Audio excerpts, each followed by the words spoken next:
اللہ الرحمن الرحیم۔ میری عزیز بہنوں، بیٹیوں اور بھائیوں، آج میں جو بات آپ کو سنانا چاہتا ہوں وہ ہے میٹھی بات کرنا، نرم بات کرنا، پیار سے بات کرنا۔ اگلا یہ سمجھے کہ واقعتاً میری عظمت، میری قدر، میری محبت ان کے اندر موجود ہے۔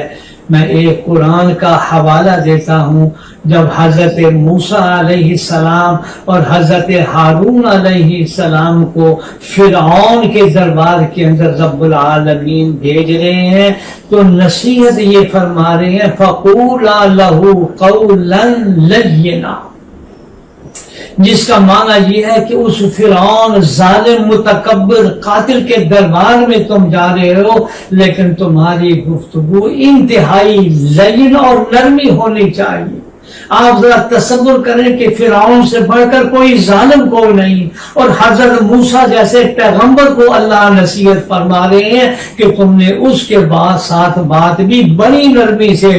بڑی محبت سے، بڑی پیار سے بات کرنی ہے۔ تو میں آپ کو اور اپنے آپ کو یہ سبق دیتا ہوں کہ ہم بھی جہاں موقع ملے بات کرنے کا، نصیحت کرنے کا، کسی نے کوتاہی اور غلطی دیکھے تو اس انداز میں گفتگو نہ کی جائے کہ اگلے کو رسوا کیا جائے، ذلیل کیا جائے، بلکہ انتہائی محبت و پیار کے ساتھ۔ حتیٰ کہ میں آج یہ بھی عرض کروں گا اپنے تمام قارئین، ناظرین اور سامعین کو کہ اپنے گھر اور اپنے بچے اور بچیوں کو بھی اگر نصیحت کرنی ہو تو انتہائی نرمی کے ساتھ، محبت کے ساتھ، پیار کے ساتھ آپ نے گفتگو کرنی ہے، تاکہ ان بچوں کے دلوں میں بھی یہ بات آئے کہ ہمارے ابا جان ہمیں ڈانٹ نہیں رہے ہیں، ہمیں غصہ نہیں کر رہے ہیں، طبیعت کے اندر وہ انتہائی نرمی اور پیار و محبت سے ہمیں سمجھا رہے ہیں۔